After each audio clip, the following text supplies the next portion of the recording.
How's it going, everyone? Kasabi from Showzone here. Busy week in the sports video game universe. Madden 24 just came out, and those of us still playing MLB The Show are wondering, what can we do this August? What are some of the programs that are coming out, and what can we grind? As we take a look at the program board here, the most recent programs besides Tops Now and monthly awards were the Extreme programs and the number retirement programs. Extreme's been out for a few weeks at this point. It's meant to take you a very long time. It's definitely a grind 99 for a fan favorite in Ken Griffey Jr., who was a 99 overall. And of course, now we have the number retirement program with Fernando Valenzuela.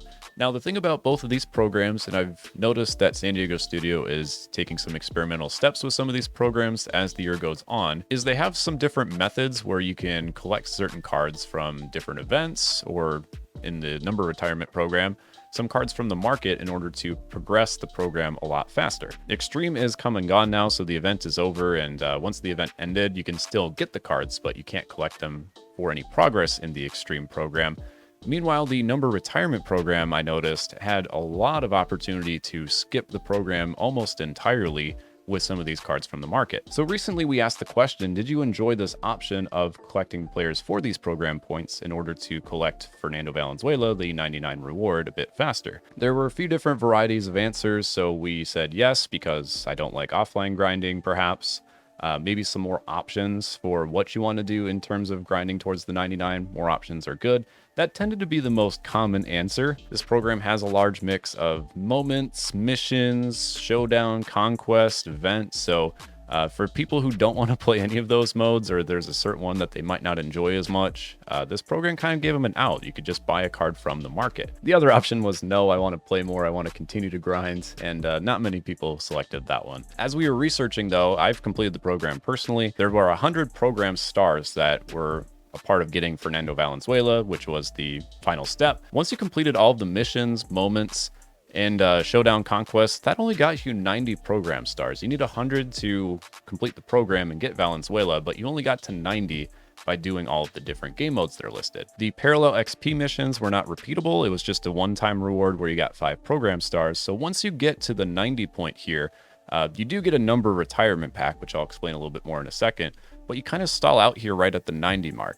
And your options are to either play the events and hopefully get some 5-win rewards, maybe go a little bit further than that to collect some of these players.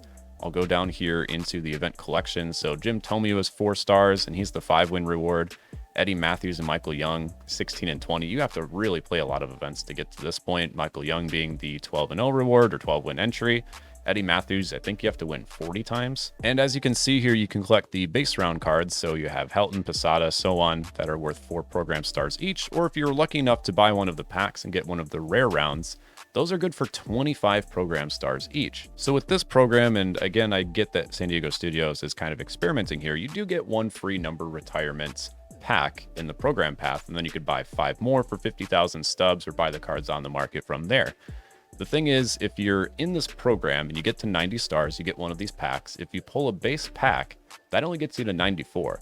That invokes either having to play events, and quite considerably a lot of events, or buying some different cards from the market. So say I was in the middle of the program, I got to 90 stars, I did all the showdowns, moments, conquest games, etc., and I pulled a base card from this number retirement program, that would get me 94 program stars. My options would then be to play a ton of events, or buy a card from the market, or a mix thereof. There's a 1 in 5 pack odd of getting Roy Halladay, Duke Snyder, Craig Biggio, but the odds are pretty likely that you'll get one of these 5 cards. And in the market right now, they're going for about 20 to 25,000 stubs. So that's kind of considerable to complete a free program. I'm sure we'll have more of these options going forward in future programs where maybe this can be avoided. There's some more repeatable XP missions. We've seen a few going across the year too, where after a certain point, if the program's been out long enough, they do kind of take this mission and make it repeatable. So PXP mission, for example, that's 34-34 for Fernando Valenzuela's 34 being retired. This may eventually become a repeatable goal where you don't have to collect the cards in the market